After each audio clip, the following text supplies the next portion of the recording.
White house में तीखी बहस हुई और खनिज समझौते पर हस्ताक्षर नहीं हुए। जेलेंस्की ने बिना हस्ताक्षर किए व्हाइट हाउस छोड़ दिया। कनाडा और जर्मनी ने यूक्रेन का समर्थन किया।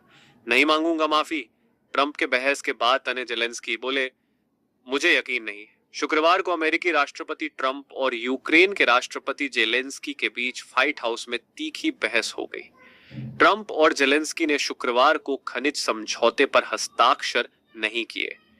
जेलेंस्की ट्रंप बहस के कुछ देर के बाद ही व्हाइट हाउस से निकल गए थे। ट्रंप और जेलेंस्की की मीटिंग के बाद संयुक्त प्रेस कॉन्फ्रेंस होनी थी, लेकिन उसको रद्द कर दिया गया। जेलेंस्की ने खनिज समझौते पर हस्ताक्षर किए बिना ही अचानक व्हाइट हाउस छोड़ दिया और इस घटना के लिए माफी मांगने से इनकार कर दिया, लेकिन इस बात पर जोर दिया कि वह ट्रंप और अमेरिका का सम्मान करते हैं।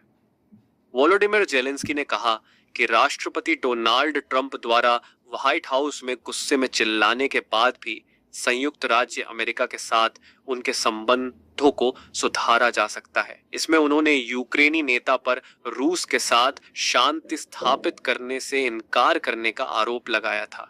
जब फॉक्स न्यूज के साथ इंटरव्यू में पूछा गया कि क्या ट्रंप के साथ संबंधों को बचाया जा सकता है, तो जेलेंस्की ने कहा, बेशक।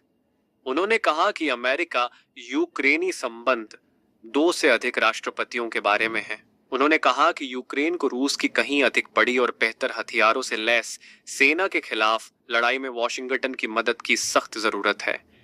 जेलेंस्की ने ट्रंप के पसंदीदा समाचार चैनल फॉक्स पर कहा, आपके समर्थन के बिना यह मुश्किल होगा।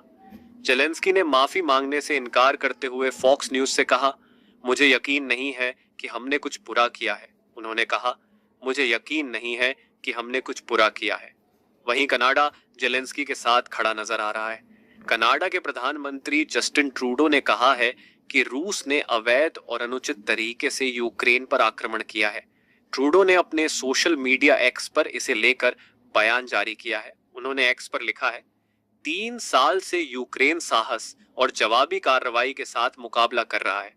उनकी लड़ाई लोकतंत्र, आजादी और संप्रभुता के लिए है। यह एक ऐसी लड़ाई है जो सबके लिए मायने रखती है। ट्रूडो ने कहा है कि कनाडा यूक्रेन को अपना समर्थन जारी रखेगा। जर्मन चांसलर ने यूक्रेन का किया समर्थन।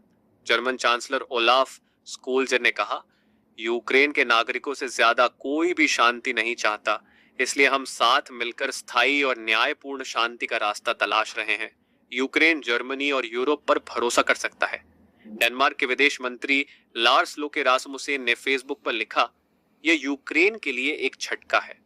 दोस्तों के बीच भी मजबूत बातचीत के लिए जगह होनी चाहिए, लेकिन जब ये इस तरह से कैमरों के सामने होता है तो जीतने वाला सिर्फ एक होता है और वह क्रेमलिन में बैठा होता है।